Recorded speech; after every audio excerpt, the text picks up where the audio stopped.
10 steps. I put on a clean collar. I was in our room on the second floor where I could see into the Hubble's yard and the ring on the stone post where they tie up their dog.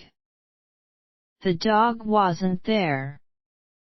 The collar which I took off had two kinds of laundry marks on the inside, one mark from the laundry where I used to take my shirts and a second mark from the present laundry.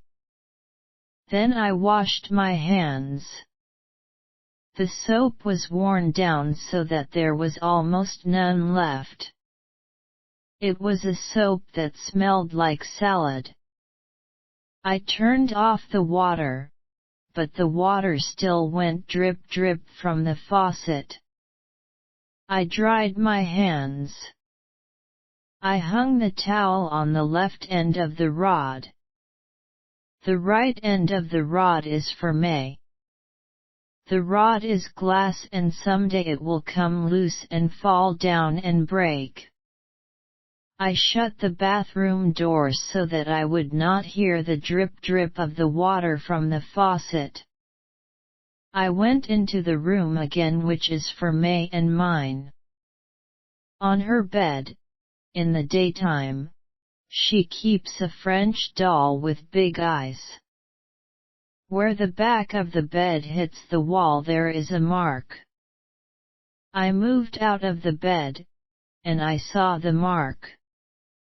It is black and a yard long. The doll fell off and I put it back on the bed so it could not look at me when I went out. Then I went out. I was in the hall, and I shut my eyes. I didn't know what kind of wallpaper there was in the hall. I thought that it would be green, but when I opened my eyes again it was more blue than green, with a woman, with a basket, and a lamp. Around the door, the wallpaper was cut off, and there was only the lamp, 8 times from ceiling to the floor, no woman, and no basket but only the lamp. I could touch the ceiling when I stood on my toes. Next to our room is the extra room, which we do not use. I went into that. The back of the mirror was peeling off, and both windows were closed. On the window, there was a large fly, and I opened the window and drove him out and he flew away. And in the window frame, there was a long nail, and I took off my shoe and drove in the nail with the heel of my shoe. Then I put on my shoe again. I measured the room by walking across in each direction from one wall to another. It is 10 by 14. I came into the parlor from the door across from the desk. The desk has 3 drawers down one side. I took out an envelope from the bottom drawer and put some money in it and wrote for May on it and put it on the top of the desk.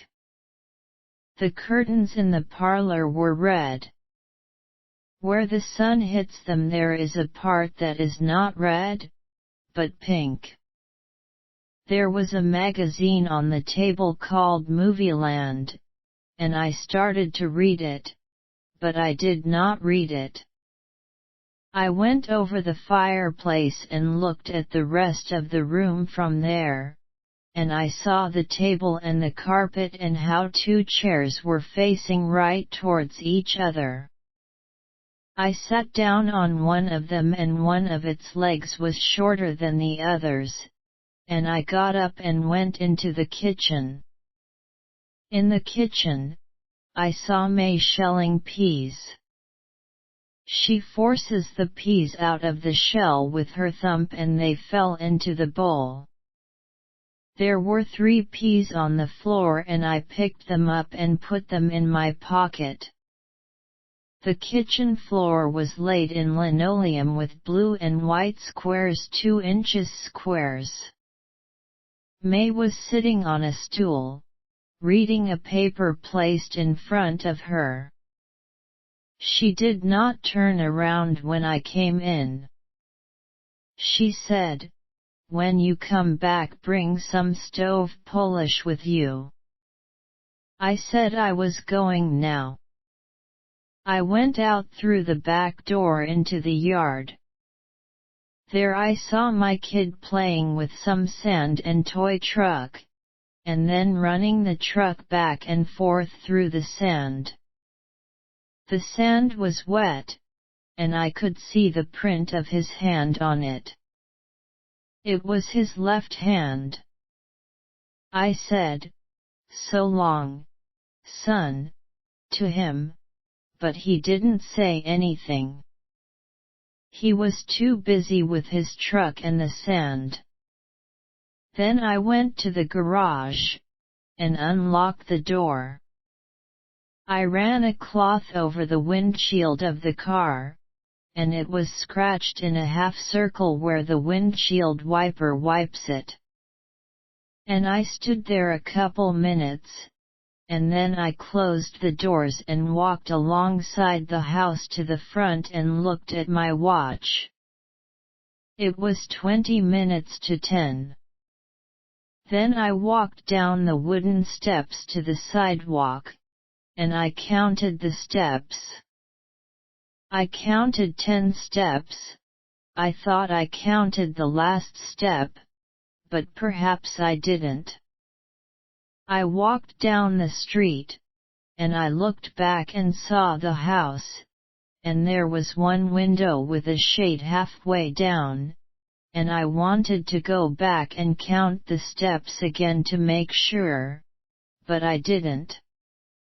I walked down to the corner and took the bus and got off at the police station and found Captain Rogers and told him that if they were looking for the man who killed Sam Matthews, they should arrest me because I had done it.